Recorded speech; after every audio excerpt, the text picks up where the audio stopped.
నిలబడి ఉన్నది. ఆమె ఎప్పుడైతే ఆవరణంలో ఉన్నదో అక్కడ ఉన్నటువంటి రాజు, అనగా రాజు అంటే దేవునితో సమానం, క్రీస్తుతో పోల్చబడి ఉన్నదన్నమాట. అంటే మన దేవుడైన యేసయ్య ఈ ఆవరణంలో నిలుచొని ఆయన మన వైపు చూస్తూ ఉంటాడనమాట. మన వైపు చూసినప్పుడు ఆయన మనం దేవుని ఆవరణలో కనబడినప్పుడు నువ్వు ఎలా కనబడ్డావో, ఏ విధంగా కనబడ్డావు, ఏ పరిస్థితుల్లో కనబడ్డావు, ఏ సమస్యలతో ఉండవో, ఏ బాధలతో, ఏ అప్పులతో, ఏ కన్నీళ్లతో, ఏ వేదనతో నువ్వు మునిగిపోతున్నావో, ఆ మునిగిపోయినటువంటి దానిలో నుంచి నిన్ను లేపి నీ యందు దయగలిగి ఆయన నీకు సంతోషాన్ని ఇచ్చి పంపిస్తాడు. దేవునికి స్తోత్రం కలుగును గాక.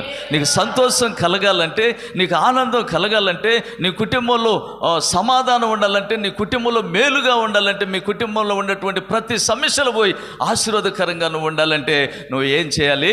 మొట్టమొదటిగా చెప్పండి, దేవుని ఆవరణంలో కనబడాలి. దేవుని ఆవరణంలోనికి రావాలి. దేవుని ఆవరణంలో నువ్వు కనబడాలి.